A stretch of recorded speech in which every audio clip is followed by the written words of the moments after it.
Queridos, hoje eu quero compartilhar com vocês uma reflexão que tem como título Pedras Vivas edificando a morada de Deus. Eu não tinha combinado com o Ministério do Louvor, mas terminar com Atos 2, o nome dessa última música é Atos 2, que fala justamente sobre a descida do Espírito Santo, que ali digamos assim, o pontapé oficial, o pontapé inicial oficial da igreja primitiva. Então tem tudo a ver com o que a gente vai falar hoje aqui.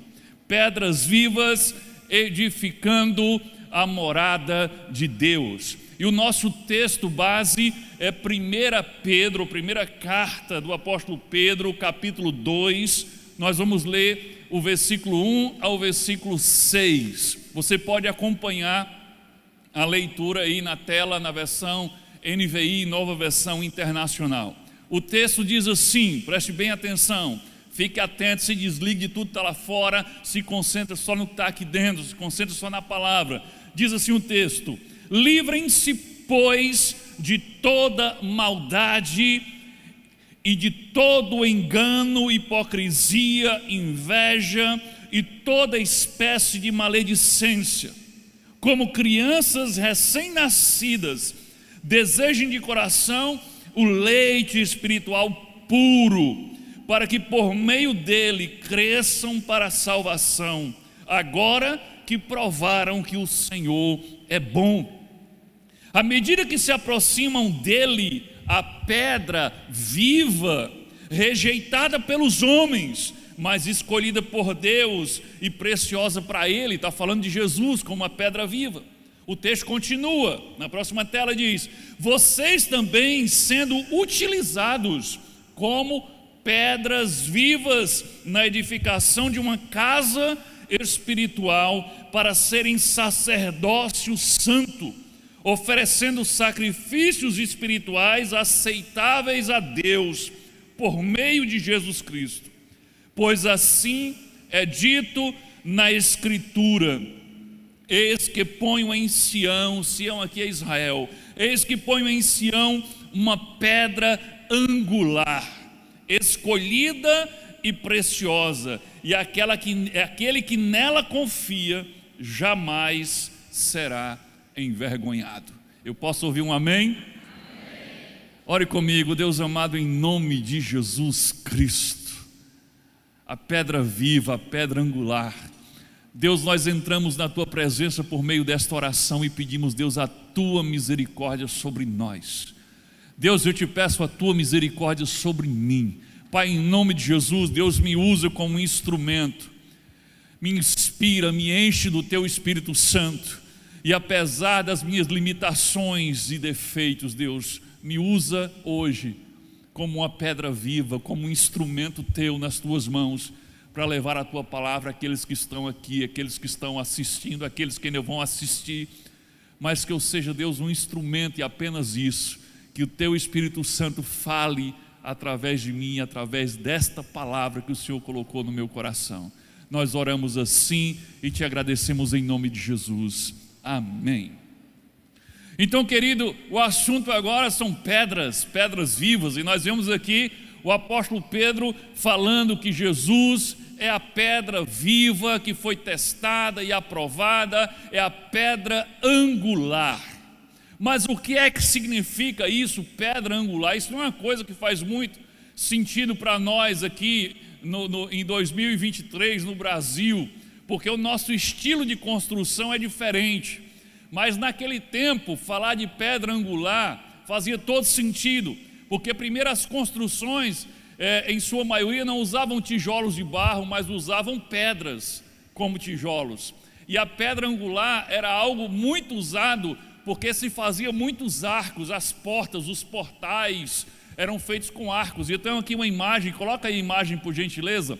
Aqui está o desenho de o que seria a pedra angular.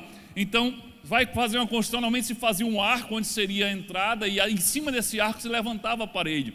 Mas na parte superior do arco, ali está faltando a pedra angular, e aqui já está com a pedra angular, essa mais clarinha. E aqui nesse desenho tem uma pedra angular bem estilosa.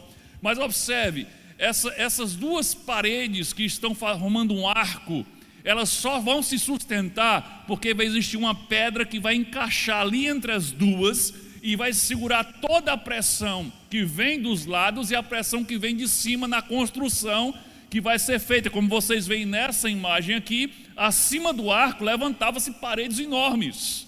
Era assim que construíam os templos, os grandes salões e até as casas. Então a pedra angular era essa pedra que ficava no centro, era a pedra que aguentava toda a pressão, toda a força da construção e que fazia aquela construção se sustentar. Então Pedro está dizendo que Jesus é a pedra angular. Pedro também diz que nós somos pedras vivas.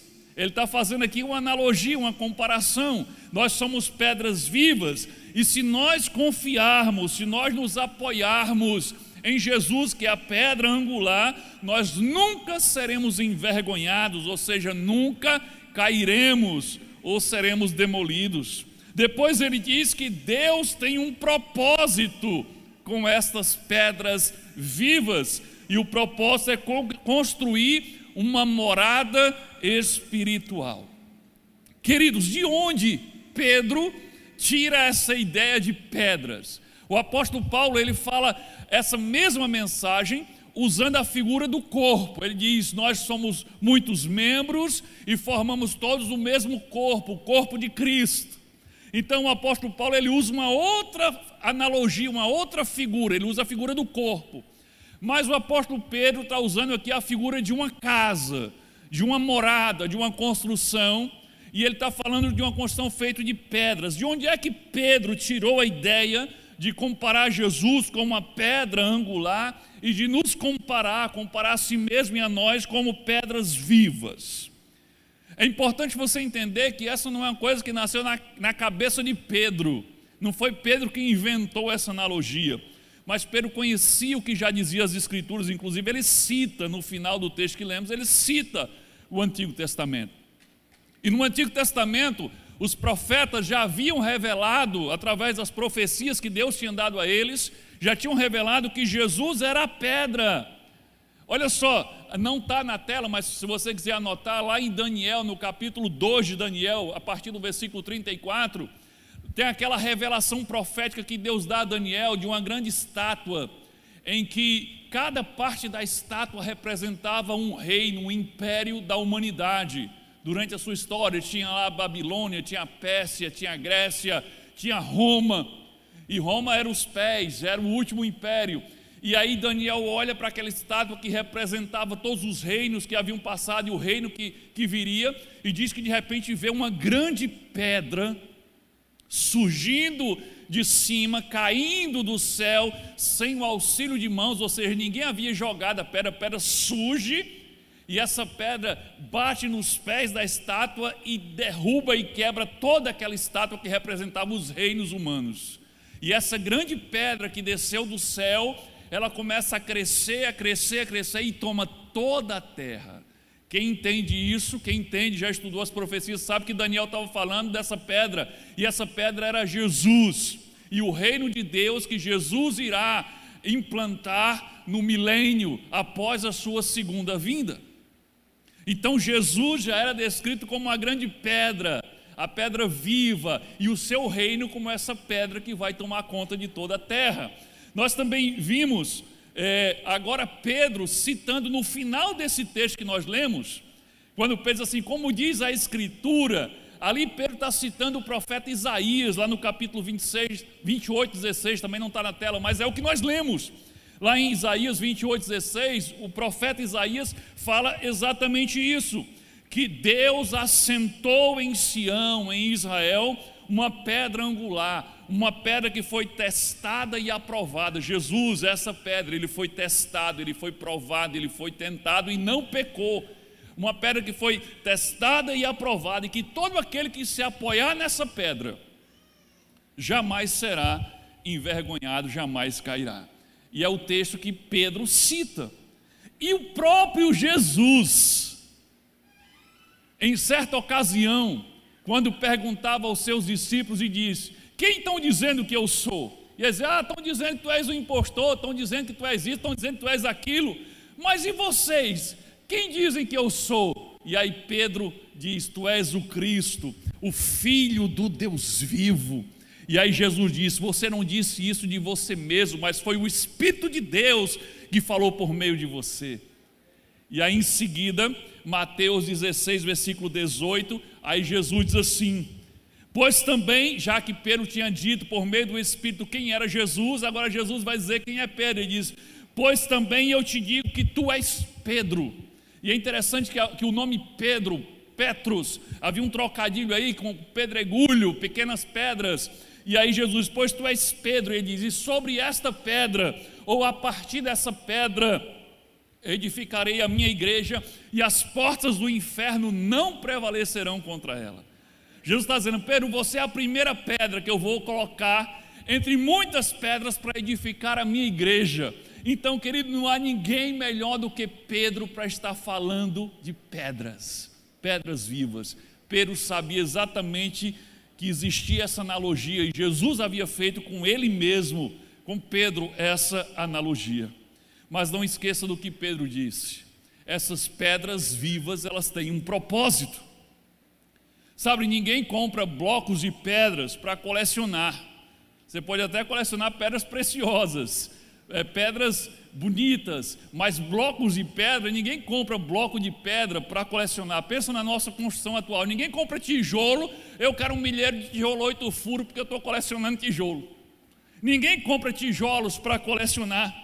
Quando você compra tijolos, é porque você pretende usá-los para construir alguma coisa.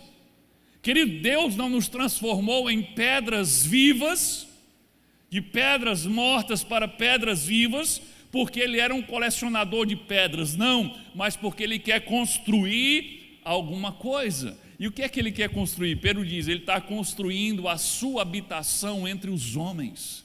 Ele quer habitar em nós, e nós somos como muitas pedras que juntas formam a habitação de Deus, pois Ele não habita em templos feitos por mãos humanas, mas habita no meio do seu povo. E aí usa essa ilustração aqui: pedras vivas.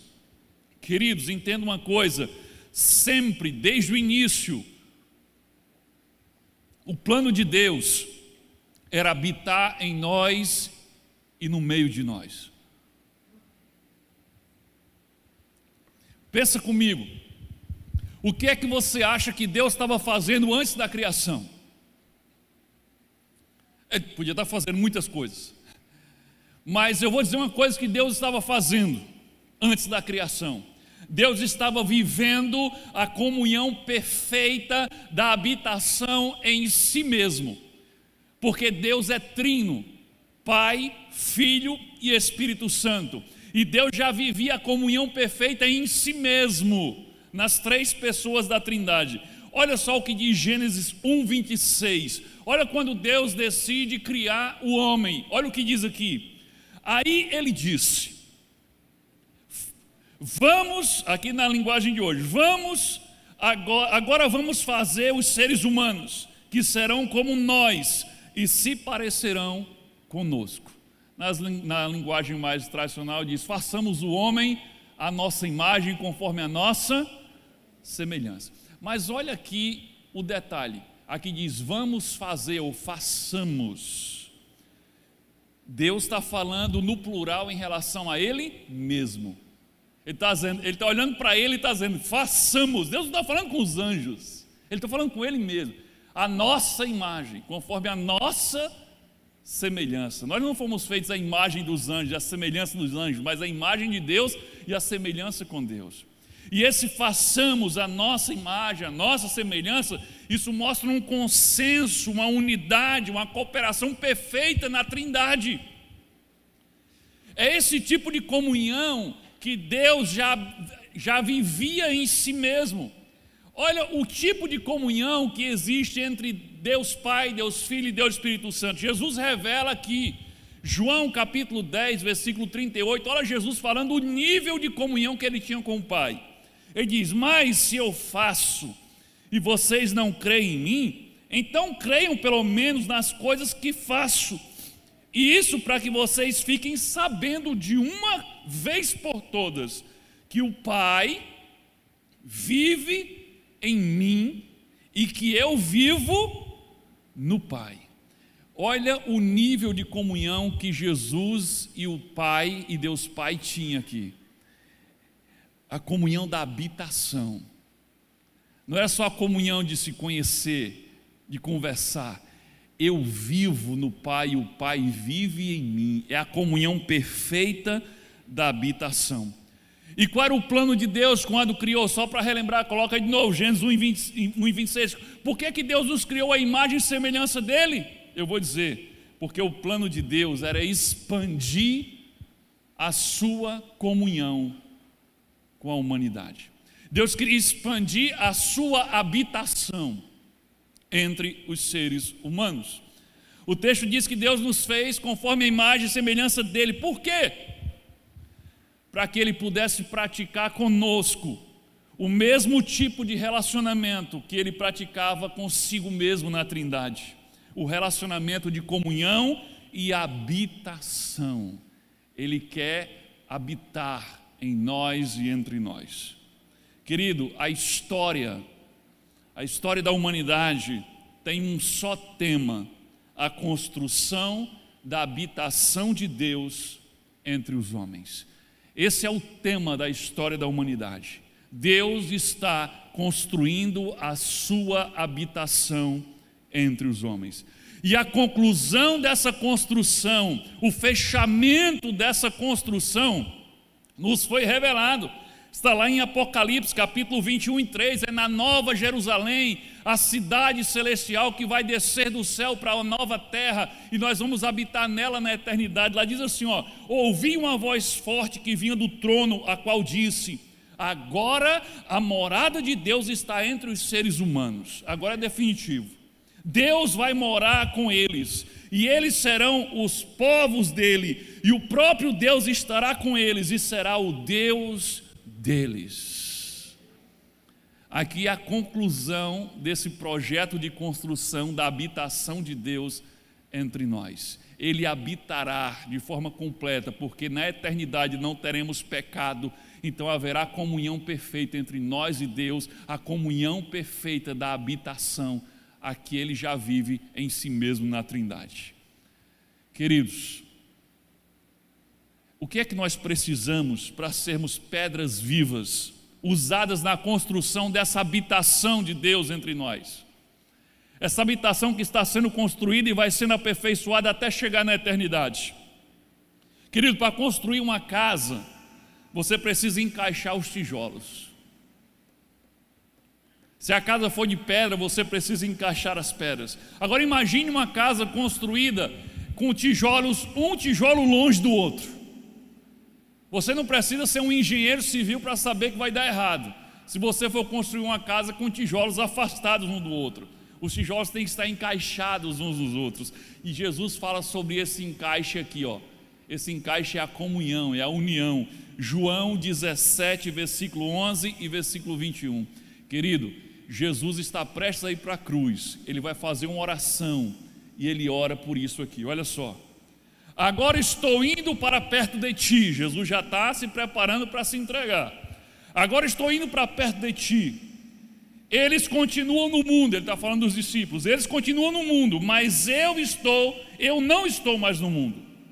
Aí diz: Pai Santo, pelo poder do teu nome, o nome que me deste, guarda-os para que sejam um.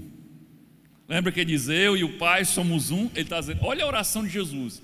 Jesus está dizendo: guarda para que eles não sofram, guarda para que eles não sejam perseguidos. Não, a preocupação de Jesus era: guarda eles para que eles consigam ser um, assim como tu e eu somos um. Olha, a intenção sempre foi essa. Deus quer ter conosco a comunhão que ele tem em si mesmo. Mas para isso, olha o que ele estava querendo aqui primeiro: que eles sejam um entre eles, assim como eu sou um contigo. E peço que todos sejam um. E assim como tu, meu Pai, está unido comigo e eu estou unido contigo, que todos os que crerem também estejam unidos a nós, para que o mundo creia que tu me enviaste. Qual é o tema da oração sacerdotal de Jesus aqui? União, comunhão, conexão. De quem? Dos discípulos uns com os outros e de todos os discípulos com Deus. Esse é o tema. Então, queridos, para sermos um com Deus, antes nós precisamos ser um com o nosso irmão. Primeiro Jesus diz: eu oro para que eles sejam um entre eles, assim como eu e o Senhor somos um. E depois Jesus: e eu oro para que todos eles, ou seja, sendo um, estejam ligados com o Senhor, contigo assim como eu estou. Querido, antes de estarmos sendo um com Deus, nós precisamos ser um com o nosso próximo. Como diz a palavra, como é que você pode amar a Deus que você não vê, se você não consegue amar o seu irmão a quem você vê? Como é que você consegue ser um com Deus que você não vê, se você não consegue ser um com o seu irmão que você vê? Então, para sermos um com Deus, precisamos primeiro ser um com o nosso irmão. Você não pode ter a comunhão perfeita da habitação de Deus em você se você não tiver comunhão com os seus irmãos. E hoje em dia nós temos visto muitos interpretando de forma equivocada a respeito da habitação de Deus entre nós. As pessoas acham que são casa de Deus, e mesmo se elas estiverem vivendo isoladas dos outros discípulos. Eu não preciso de discípulo nenhum, eu sou a morada de Deus, eu sou a casa de Deus, e eu vivo sozinho a minha fé. Está errado. Se você vive isolado, você não é casa de Deus, você é apenas uma pedra isolada. Eu pergunto: você mora numa casa ou você mora num tijolo? Claro, óbvio que você mora numa casa. Será que alguém pode pegar um tijolo e dizer: eis aqui a minha casa? Por que você acha que Deus mora numa pedra? Ele mora numa casa feita de pedras vivas. Os tijolos precisam estar juntos, conectados, unidos para formar uma casa, uma habitação espiritual. Você precisa estar conectado às demais pedras vivas para ser morada de Deus. Se as pedras não são encaixadas, você não terá uma casa. E esse encaixe acontece através da comunhão, da união, da conexão entre os irmãos. Mateus 18, 20, Jesus disse assim, vocês já me ouviram falar esse texto 1 milhão de vezes. Jesus diz assim, porque onde estiverem 2 ou 3 reunidos em meu nome, aí estou no meio deles. Observe, Jesus está dizendo, se tiver 2 ou 3, se houver uma reunião, se houver uma união de pessoas em meu nome, pode ter certeza, eu estarei no meio deles. Veja, sempre que houver a comunhão entre discípulos, a união, a conexão sincera, verdadeira entre discípulos, Jesus estará habitando no meio deles.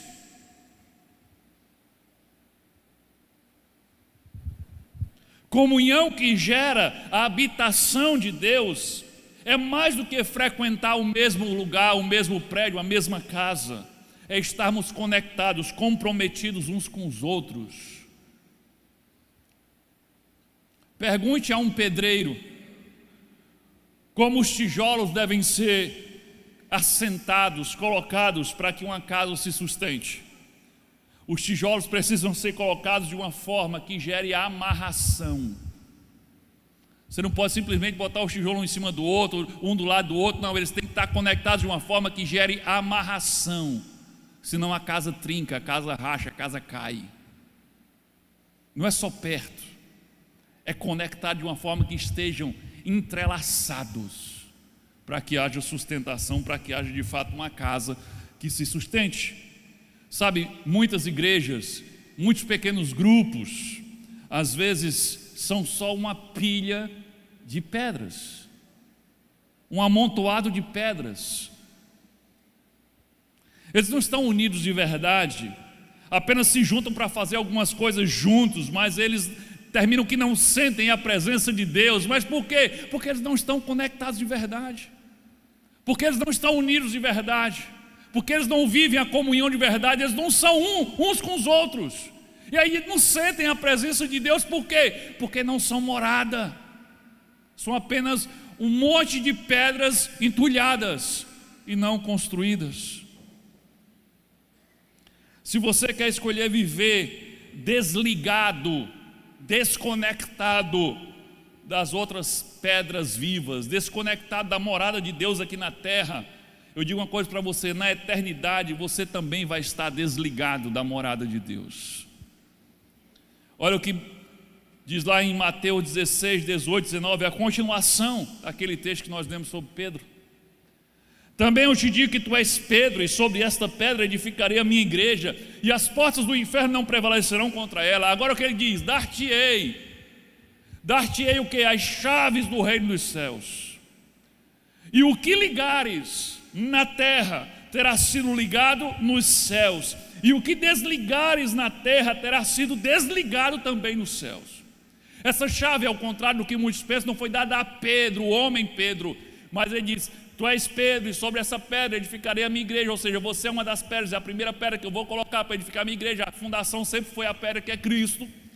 E ele está dizendo: eu vou dar-te essa pedra, essa chave. Ele está falando para Pedro como a igreja, aquele que representava a igreja, como o líder da igreja. Eu vou dar à igreja a chave do reino dos céus. E aquilo que for conectado, que for ligado à igreja, o corpo de Cristo, a morada de Deus aqui na terra, isso será ligado também lá no céu. Mas aquilo que for desligado da igreja, do corpo de Cristo, da morada de Deus aqui na terra, terá sido também desligado no céu. Querido, não pense que fazer parte da igreja de Jesus, do corpo de Cristo, da morada espiritual de Deus, que é a união dos discípulos, é uma coisa dispensável. Se você está desconectado, longe, isolado, aqui você estará isolado e desconectado lá. Só que o problema é que lá o negócio vai ser mais difícil. Se você se acha bom demais para viver conectado com a igreja imperfeita aqui na terra, você não terá a oportunidade de fazer parte da Jerusalém celestial, que será perfeita na eternidade. Atente para esse princípio, coloca aí na tela. Para haver conexão, precisamos de lapidação. Esse é o problema. Para que a gente possa ser um com o outro, para que a gente possa estar conectado uns com os outros, para que nós possamos ter a comunhão uns com os outros, precisamos de lapidação. Já que somos pedras, vamos usar essa linguagem, vamos continuar usando o exemplo de Pedro. Precisamos de lapidação. Querido, vai ser maravilhoso estarmos conectados às outras pedras vivas, formando a morada de Deus na eternidade, na Jerusalém celestial. Todo mundo perfeito, ninguém magoando ninguém, ninguém machucando ninguém. As pedras vivas todas lisinhas, polidas, sem pontas. Vai ser maravilhoso. Mas estarmos conectados a essas outras pedras vivas aqui na terra é bem mais complicado, não é verdade? Aqui as pedras são ásperas. A gente passa perto, a gente se arranha. As pedras aqui são pontiagudas, furam umas às outras. As pedras aqui por vezes são sujas de barro, de terra. É muito mais complicado. Na verdade é muito complicado estarmos conectados com as outras pedras vivas aqui na terra, porque as pedras são ásperas, são sujas, são pontiagudas. Elas se machucam, sai faísca quando bate uma pedra na outra, não é verdade? Uma pedra bate na outra, sai fogo, sai faísca. É por isso que nós precisamos de lapidação. E o que é lapidação? É retirar da pedra aquilo que não faz parte da obra de arte. Você vai lapidar, você vai tirar da pedra aquilo que atrapalha o seu encaixe. Você vai tirar da pedra aquilo que não faz parte da obra de arte que o autor está fazendo. Interessante, quando a gente fala em escultura em pedra, a gente lembra de Michelangelo, talvez foi o grande escultor. E Michelangelo dizia assim, coloca a imagem aí. Ele dizia assim, ó: eu olho para um bloco de mármore ou granito, onde ele fazia, aqui são duas esculturas de Michelangelo inacabadas. Ele dizia: eu olho para um bloco de mármore ou de granito, Então eu vejo um homem, eu vejo um anjo, eu vejo alguma coisa, e aí eu simplesmente vou retirando aquilo que não faz parte do anjo ou do homem que eu vi naquele bloco de granito. Então o que é que ele fazia? Ele via um bloco de granito e ele já via um anjo direitinho. Então ele ia só tirando o que não fazia parte da visão que ele teve naquele bloco de granito. Querido, a lapidação de Deus em nós é exatamente assim. Deus olha para nós e Ele vê a imagem e semelhança dEle, que Ele nos criou. E aí Ele apenas começa a retirar de nós as partes que estão agarradas em nós, mas que não fazem parte da imagem dEle.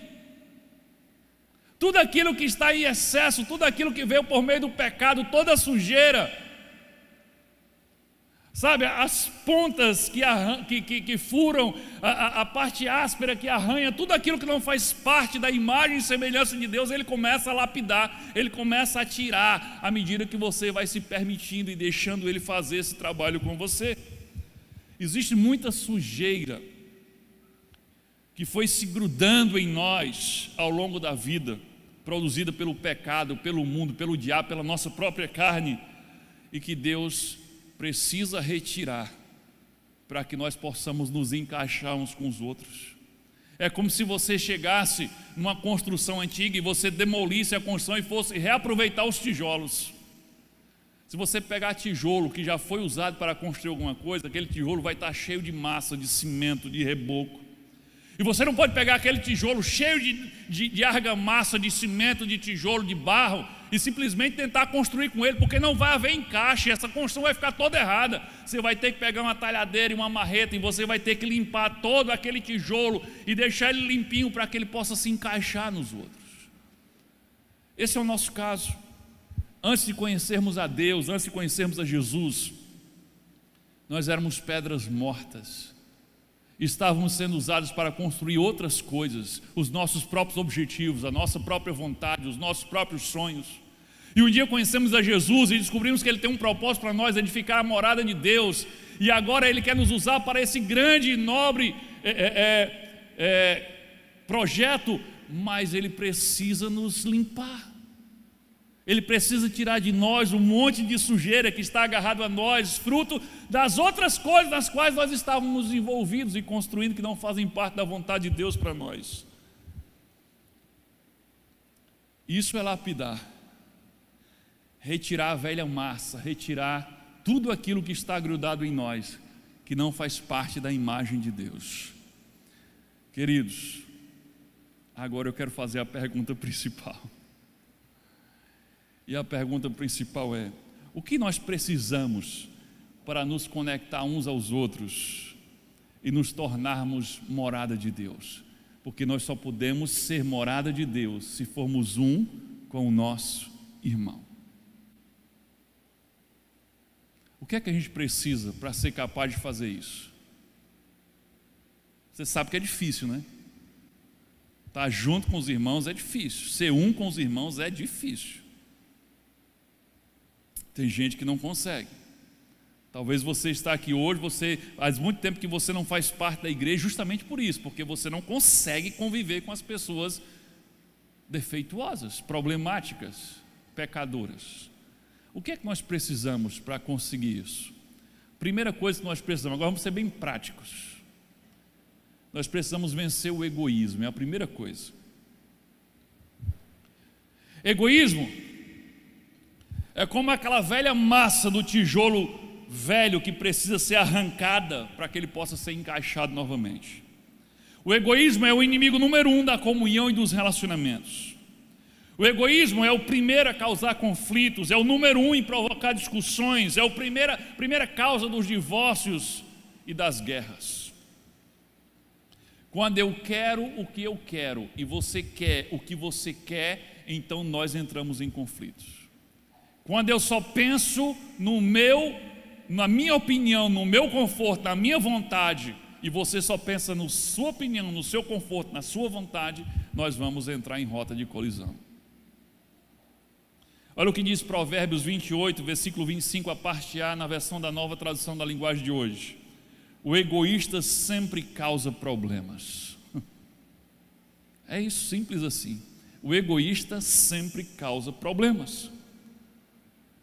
Agora, pensa comigo, quando nós estamos iniciando um relacionamento com alguém, um relacionamento novo, imagina você iniciando o relacionamento quando você estava pensando em namorar com quem hoje é sua esposa, ou você que é jovem está pensando agora em namorar e começou um relacionamento, uma amizadezinha com segundas intenções. Como é que você age quando você está iniciando um novo relacionamento?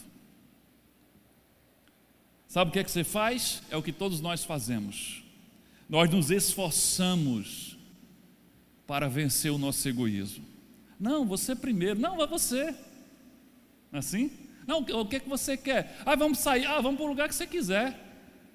Nós vamos pedir o quê? O que é que você gosta de comer? Aí a outra pessoa, eu quero camarão. Você tem alergia. Você diz, que ótimo, camarão. Você sai direto para o hospital, mas você não tem nem coragem de dizer que não pode comer aquilo para não desagradar a pessoa. E aí você vai sempre colocando a vontade do outro na frente, o desejo do outro. Não é assim quando a gente está começando um relacionamento? Fala, papai. Mas sabe o que isso nos mostra? Que nós sabemos como vencer o nosso egoísmo. Nós sabemos ser altruístas. Nós não somos porque nós não queremos. Porque quando a gente tem interesse, a gente sabe muito bem ser altruísta e deixar o egoísmo de lado. Então, no começo nós nos esforçamos e nós conseguimos manter o nosso egoísmo sob controle. Mas sabe qual é o problema? Com o passar do tempo, seja num relacionamento conjugal ou mesmo de amizade, com o passar do tempo, nós começamos a relaxar e deixamos o egoísmo aflorar com força. E essa é a grande questão. Com o passar do tempo, nós simplesmente paramos de nos esforçar para vencermos o egoísmo. Isso significa que nós nos esforçamos mais para começar um relacionamento do que para manter os relacionamentos. Isso se aplica também aos relacionamentos de amizade. Quando a gente está começando uma amizade nova, a gente é muito melhor do que depois. A gente se esforça para ser menos egoísta. Mas com o passar do tempo a gente relaxa. A gente se esforça mais para conquistar um novo relacionamento do que para manter um relacionamento. Todos nós sabemos que o egoísmo destrói os relacionamentos. Então por que é que nós não mudamos? Primeiro porque não queremos. Porque quando queremos conseguimos mudar. E segundo porque a cultura desse mundo pervertido e caído à nossa volta nos incentiva o tempo todo a sermos egoístas. Nós vivemos num mundo que está o tempo todo nos motivando, nos incentivando, nos encorajando a ser egoístas, a pensarmos só em nós. Olha para o mundo à nossa volta, olha para as propagandas, olha para o marketing à nossa volta. Nós escutamos o tempo todo as propagandas dizendo: faça do seu jeito. Fazemos tudo por você. Aqui você sempre tem razão. Aqui é a sua opinião que vale. Ou não é assim? Feito para você. Isso aqui é feito para você. É você no controle. Quem não lembra daquela velha propaganda do Sprite? Mate a sua sede. Ou seja, o que importa mesmo é o que você quer, é o que você precisa, é o que você deseja. Exploda-se os outros. Por isso a gente às vezes não consegue nos livrar do egoísmo, porque nós somos motivados a ser egoístas o tempo todo. Tudo nos incentiva ao egoísmo. E a fórmula é simples: mais egoísmo, menos comunhão. Mais egoísmo, menos comunhão. Menos egoísmo, mais comunhão. E qual o contrário, o antônimo de egoísmo? altruísmo.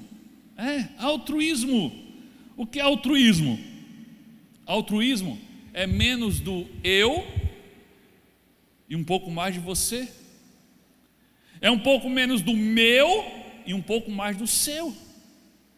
Significa pensar um pouco menos em mim e pensar um pouco mais em você. Isso é altruísmo.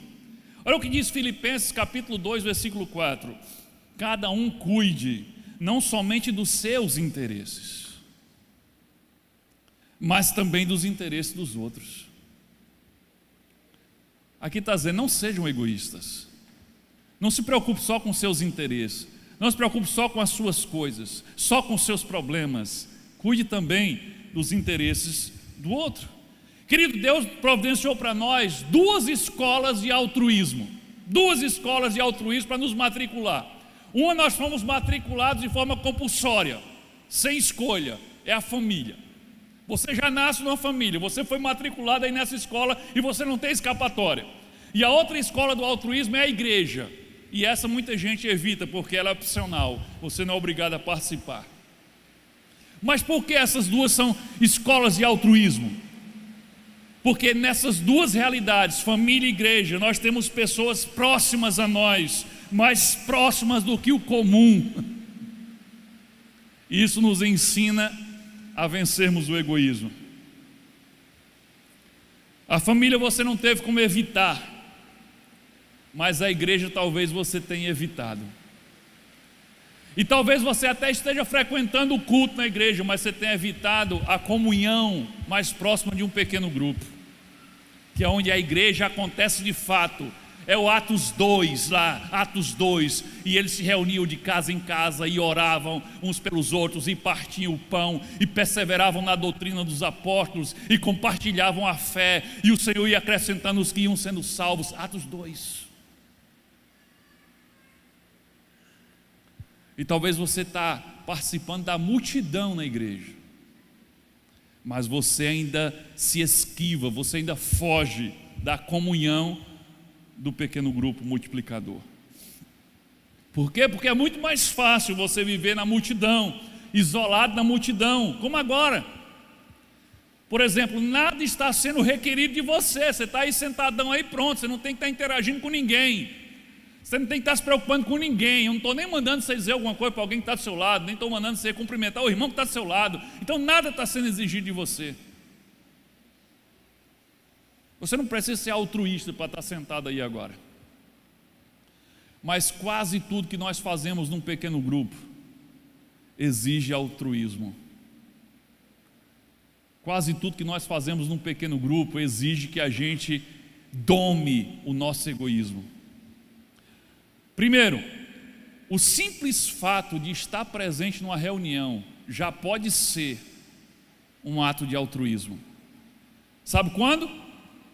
Quando você não está com problema nenhum, quando você não está precisando pedir oração por nada, quando está tudo legal na sua vida, e além de tudo você chegou cansado, ou tem um outro compromisso para ir, mas naquele dia você diz, eu vou porque as pessoas do PGM precisam de mim. Naquele dia, a sua simples ida ao pequeno grupo foi um ato de altruísmo.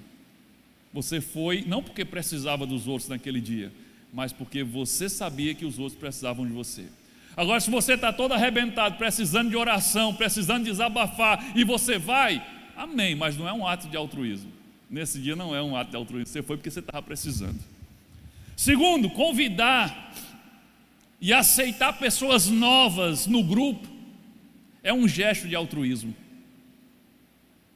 Sim, tem muita gente que não é capaz de fazer isso.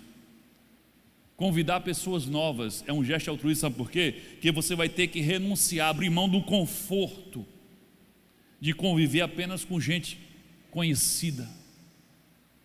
É bom, né? Quando a gente está no grupo só com gente conhecida, só com brother, só com a gente lá e tal. Mas chega alguém novo, alguém estranho para a gente, e aí a gente não fica tão solto como estava antes. Era tão bom quando estava só a gente. Aí você está pensando de forma egoísta. Mas quando você pensa de forma altruísta, então você convida novas pessoas e você vence o desconforto de estar com pessoas que você ainda não conhece. Por quê? Porque você não está preocupado só com você, mas você está preocupado com as outras pessoas, em alcançar novas pessoas, em deixar que elas participem para que elas também sejam abençoadas.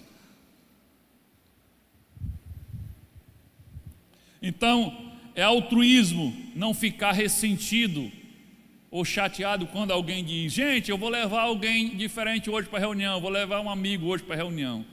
É altruísmo quando vocês celebram isso. Outra coisa, ouvir, o simples fato de ouvir as outras pessoas é um gesto de altruísmo.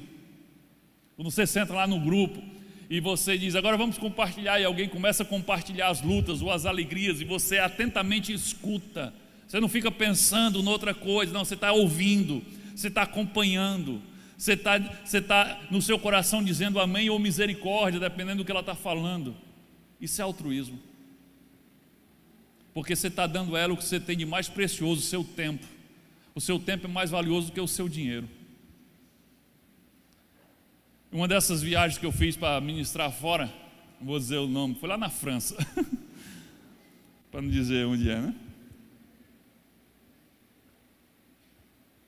Aí, falando lá com alguns líderes da igreja, e falando sobre pequeno grupo, e eles falando sobre como era difícil implantar pequeno grupo, viver pequeno grupo, e eles estavam ainda, né, ali, vai, não vai, vai, não vai. E aí como é que é um pequeno grupo? Aí um deles começou, um dos líderes lá começou a falar sobre a reunião de pequeno grupo. Ele disse: fui para a reunião de pequeno grupo, mas eu não gostei não, muito demorado, passaram muito tempo falando. Aí eu disse: quanto tempo durou a reunião? Aí ele disse assim: durou uns 45 minutos. Eu digo: misericórdia. Essa amada nunca foi no PGM da Ibavinha. Eu sei que os nossos passam do ponto, né, gente? A gente devia controlar mais o horário, né? Passa do ponto. Mas alguém achar que 45 minutos ouvindo as outras pessoas compartilharem é algo insuportável, gente, não dá. Isso é muito egoísmo. Cadê o altruísmo? Você não quer dar o seu tempo para os outros, ouvir os outros. Tem gente que está precisando só que você escute. Tem gente que sai muito melhor do que entrou numa reunião de pequeno grupo, simplesmente porque ele foi lá e abriu o coração. Você não tem que dar a receita do bolo mágico para ele quando ele termina de falar, não. É só ouvir e orar, e a pessoa já sai de lá melhor. Mas se você não for altruísta, se você não botar o seu orgulho, o seu egoísmo sob controle, você não consegue fazer isso. Quer ver outra coisa que precisa de altruísmo? Para sermos parte da morada de Deus, para fazermos parte do corpo de Cristo. No pequeno grupo, quando você abre a sua casa para receber um pequeno grupo, para ser a sede de um pequeno grupo, ou mesmo quando você abre a sua casa para receber uma reunião itinerante de um pequeno grupo, você tem que domar o seu egoísmo, porque isso é uma atitude altruísta. Sim, é uma atitude altruísta. Isso mostra que você está valorizando mais as pessoas do que as suas coisas, porque você sabe que aquelas pessoas, quando chegarem na sua casa, elas vão sujar a sua casa, ainda mais se estiver chovendo. Chega com os pés tudo emporcalhado dentro na área, aquele piso branco, aquele porcelanato branco que você tem lá. Elas vão sujar a sua casa, eles vão usar o seu banheiro, vai ficar a louça suja. E existe uma probabilidade grande das crianças deles quebrarem as suas coisas, os seus enfeitezinhos da estante, de menino botar o pé em cima do sofá. Então, querido, talvez você que não abre a sua casa, só vai na casa dos outros, talvez você não tenha atentado para isso, mas é um ato de grande altruísmo, e você deveria ser grato pela pessoa que abre a casa para receber você com o seu PGM, porque ela está se importando mais com você do que com as coisas dela. Então, quase tudo, querido, que a gente faz, sendo igreja de verdade, de casa em casa, tendo comunhão verdadeira, exige altruísmo, exige que o egoísmo seja deixado de lado. então nós não podemos nos conectar uns com os outros, para sermos morada de Deus, sermos uns com os outros, se não vencermos o egoísmo. Segunda coisa que nós precisamos para nos conectar uns com os outros e sermos morada de Deus, precisamos de empatia. Empatia.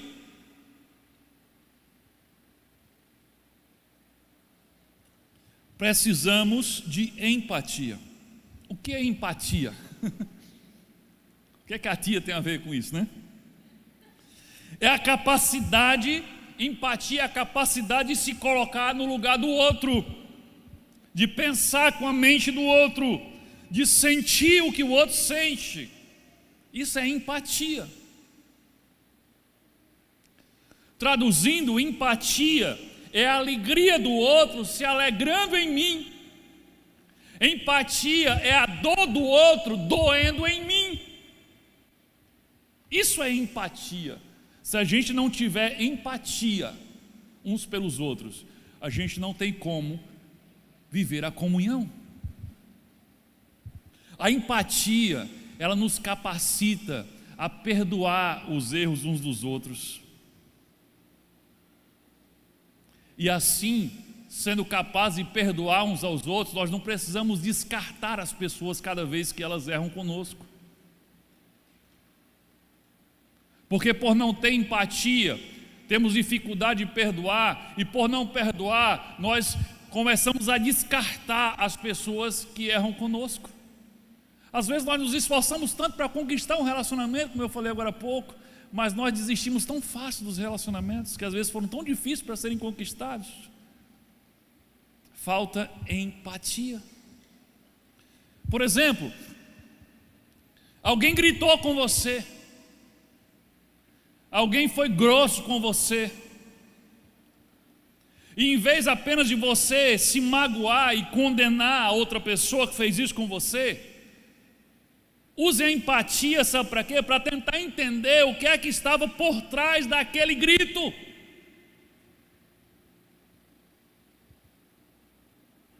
Será que aquela pessoa não estava num dia ruim?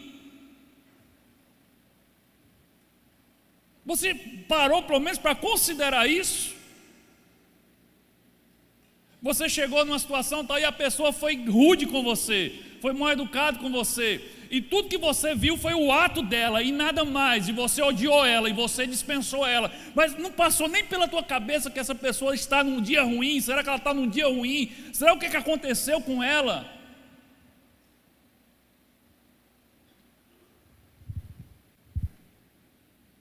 Será que ela não está muito cansada? Será que ela não passou a noite sem dormir? Será que ela não está esgotada? Será que ela não está nervosa com alguma coisa errada que aconteceu na vida dela? Será que ela não está com algum problema e não consegue resolver? Eu estou nem aí para isso. Você não tem empatia. Queridos, em vez de gastarmos a nossa mente imaginando todas as motivações terríveis que aquela pessoa teve para gritar comigo, que a gente gasta a mente imaginando. Não, gritou comigo, sabe por quê? Porque queria me humilhar, foi por isso. Gritou comigo porque nunca gostou de mim mesmo. Aí planejou, fez de propósito. Não, eu sei, fez isso para que eu ficasse com vergonha na frente da pessoa, porque nunca gostou de mim. Aí você começa a gastar a sua mente para imaginar as motivações terríveis que aquela pessoa teve para gritar com você naquele dia. Eu estou falando gritar, mas pode ser qualquer outra coisa. Mas por que a gente não gasta a nossa mente com a empatia? Tentando imaginar o que é que pode estar errado com aquela pessoa naquele dia, para que ela tenha agido daquela forma comigo.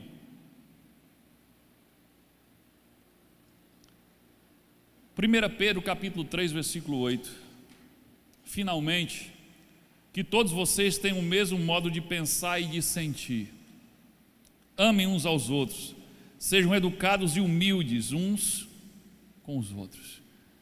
Querido, humildade tem a ver com isso. Pensar menos em mim e mais no outro.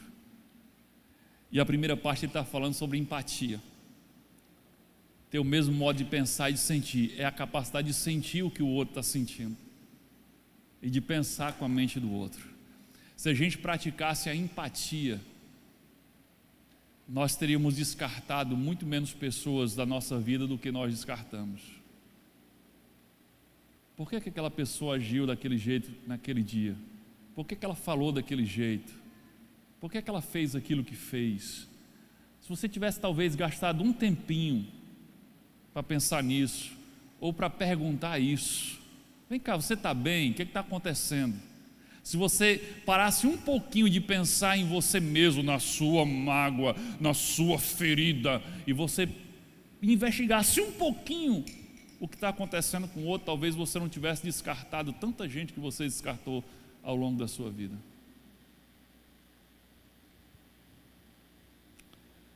A empatia, ela satisfaz uma das maiores necessidades dos seres humanos, a necessidade de ser compreendido. E claro, aquele que tiver mais maturidade é aquele que vai demonstrar mais empatia. Ah, por que o outro então não tem empatia por mim? Vamos ver quem é mais maduro, né? Empatia é quando você diz a alguém: eu entendo você, eu estou entendendo o que você está passando. Não, eu compreendo por que é que você fez o que você fez. Eu entendo a dor que você está sentindo. Ou eu já passei por isso. Não, você não está ficando louco não, eu entendo. Você não é um ET não. Eu entendo o que você está passando. Isso é empatia. Queridos, sem empatia não há conexão verdadeira entre nós. Terceira coisa que nós precisamos para estarmos uns com os outros, sermos um e sermos morada de Deus, nós precisamos de flexibilidade.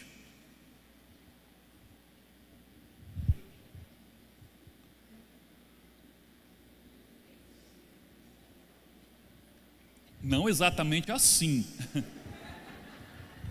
Aí é só para ilustrar que não é algo fácil ser flexível. Mas querido, você precisa de flexibilidade para quê? Para se adaptar a diferentes tipos de pessoas que estão fazendo parte do corpo de Cristo, da morada de Deus. Por quê? Porque nós somos todos diferentes e nós temos que nos acomodar, nos adaptar às diferenças que temos uns com os outros.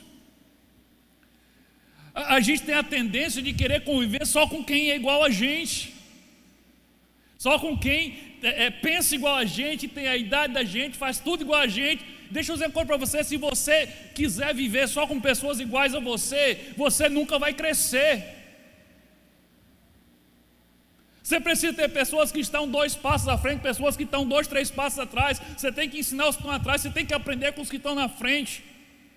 Você tem que aprender com o que faz diferente de você. Você tem que aprender a ter paciência com quem pensa diferente de você. É a escola do amor. É isso, aprender a amar.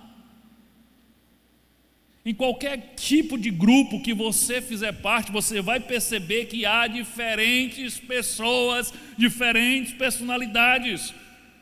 Olhe para a sua família, você vai ver isso em casa, você vai ver isso no trabalho, você vai ver isso na escola, você vai ver isso na igreja, você vai ver isso no PGM.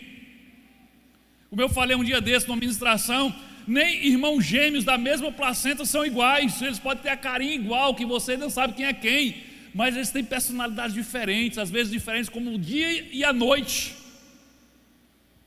Não é verdade, Walter Cleison? Ele tem gêmeas. E elas são diferentes, claro que são diferentes. Você vai ver que existem os sanguíneos. Quem fez o curso aqui, quem saiu no corpo de Cristo aprendeu isso. Existem os sanguíneos, existem os coléricos, existem os melancólicos, existem os fleumáticos. Existem as pessoas estruturadas, as pessoas não estruturadas. Existem as pessoas que são motivadas por pessoas e aqueles que são motivados por tarefas. Nós somos muito diferentes. Agora imagine a situação. Vamos supor que o seu pequeno grupo decida que essa semana vai à praia. Vocês vão a um passeio na praia. O seu PGM vai a um passeio na praia. Aí quando vocês decidirem isso, vocês vão perceber o quão diferentes vocês são uns dos outros. Porque a pessoa motivada por tarefa no seu grupo, ela vai dizer assim: Ok, nós vamos para a praia. Quem vai lavar os pratos? Quem é que vai fazer o almoço? Quem é que vai arrumar a casa? Vamos dividir aquelas equipes para saber quem vai fazer o quê. Ela é motivada por tarefa. O outro que é motivado por pessoa, vai não precisa disso, não. O importante é que a gente vai estar junto. Vamos lá, a gente vai resenhar, a gente vai conversar. Isso aqui é importante. A pessoa do seu PGM que é estruturada, ela vai dizer assim: não, mas você já tem um cronograma de horários, quais vão ser as programações lá, que hora a gente vai acordar, se a gente vai sair para algum canto. Aí a pessoa que é não estruturada vai dizer: não precisa disso não, que chega lá a gente decide o que a gente vai fazer. É assim. E aí, se você não tiver flexibilidade e você for uma pessoa estruturada, você só vai conviver com pessoas estruturadas e você vai deixar de aprender com os não estruturados. Queridos, nós somos todos diferentes, precisamos nos adaptar a essas diferenças. 1 Pedro 3,8, a parte B diz: amem uns aos outros e sejam educados e humildes uns com os outros. Em outras palavras, Pedro está dizendo assim: sejam pessoas de fácil convivência.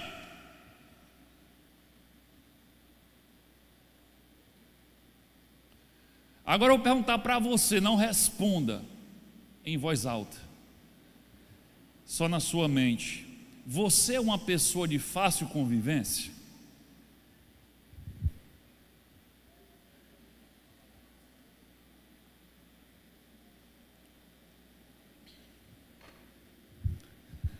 Quer saber se você é uma pessoa mesmo de fácil convivência? Depois você pergunta para alguém que convive diariamente com você. Você tem coragem? Agora só pergunte se você estiver disposto a ouvir a verdade. Porque se for para fazer uma confusão, assim, a esposa chega para o marido assim: fulano, eu sou uma pessoa difícil de conviver. Aí ele vai dizer: pronto. Aí já começa um processo de divórcio. Então não pergunte. Mas se você tem maturidade, pergunte. Pergunte à pessoa que convive diariamente com você se você é uma pessoa fácil de conviver. Romanos capítulo 12, versículo 18. No que depender de vocês, olha o que Paulo diz aqui, ó: no que depender de vocês, façam todo o possível para viver em paz com todas as pessoas. Então, no que depender de você, meu amigo, faça o que for preciso, faça o que for possível, faça de tudo para viver em paz. Tem gente que eu olho assim e digo: não, essa pessoa só pode ter entendido o contrário do que Paulo falou, porque parece que elas fazem de tudo para brigar com todo mundo, não deixa passar nada. A pessoa disse alguma coisa: por que você falou isso naquela hora? Por que você olhou assim para mim com esse olhar? Meu Deus, está fazendo o que for preciso para não ter paz.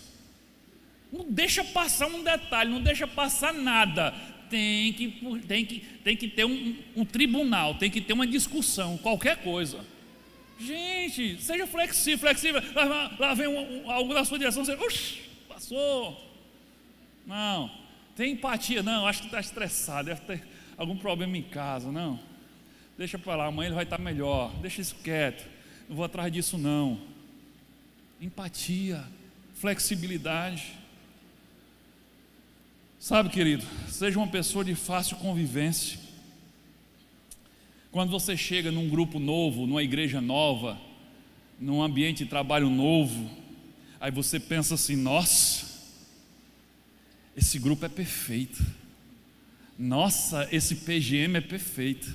Nossa, essa igreja é perfeita. Você chegou, você está morrendo de amores. Esse Bavim é um sonho. Mas não demora muito, você diz: ô povinho complicado.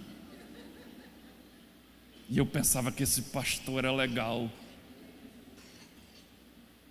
Aí o que é que você faz quando você chega a essa descoberta? Você tem 3 opções. Você pode disfarçar e começar a fingir que ainda acha que todo mundo é perfeito e andar com um sorriso falso na cara, mas isso vai fazer muito mal a você. Ou você pode fazer o que a maioria faz: vou cair fora, vou desistir desse povo, ô povinho complicado. Ou você pode aceitar a realidade, esse povo é complicado, mas eu também sou. Esse povo é cheio de defeito, mas eu também sou. E para onde eu for, vai ter gente complicada e com defeito igual a mim. Então, é melhor ficar onde eu estou mesmo. É melhor lidar com os complicados que eu já conheço do que com os outros que eu não conheço. E encarar a realidade que, se eu achar uma igreja perfeita, é melhor eu não entrar, porque senão eu vou estragar ela. Se eu encontrar um PGM perfeito, é melhor eu nem ir, porque eu vou estragar eles, porque eu sei que eu não sou perfeito. Quando você encarar essa realidade, querido, que nós somos todos pecadores, nós somos todos pedras vivas, sim, mas em processo de lapidação. Tem umas pedras que tem umas partes pontiagudas, que não pode encostar perto de alguém que já fura. Tem outras que são cheias são ásperas, você encosta dessa já vai se arranhando. Tem outras que você encosta já vai se sujando. Se você não encarar essa realidade, que você também é uma pedra assim, e que todos nós estamos aqui para sermos lapidados por Deus, para que venhamos a nos encaixar melhor e praticarmos o altruísmo, praticarmos a empatia, sermos flexíveis, para termos a capacidade de nos relacionar uns com os outros, mas não de qualquer jeito, a ponto de sermos um, para podermos sermos um com Deus também. Então, com certeza você vai conseguir. Queridos, para concluir, para fechar a mensagem de hoje, muitos acham que o crescimento espiritual é medido pelo tamanho do conhecimento teológico. Mas a verdade é que você pode ser um gigante na teologia e um anão na maturidade. Se você não aprendeu nada hoje, aprenda isso. Você pode ser um gigante na teologia e ao mesmo tempo um anão na maturidade. E eu inclusive conheço algumas pessoas assim. São uma espécie de enciclopédia bíblica ambulante, mas são espiritualmente imaturos. Sabe o que é que mede a nossa maturidade? Os nossos relacionamentos. Os nossos relacionamentos são o termômetro que Deus usa para medir o nosso crescimento espiritual e a nossa maturidade espiritual. Olha o que diz João, o último texto de hoje, João 13:35. Se tiverem amor uns pelos outros, todos saberão que vocês são meus discípulos.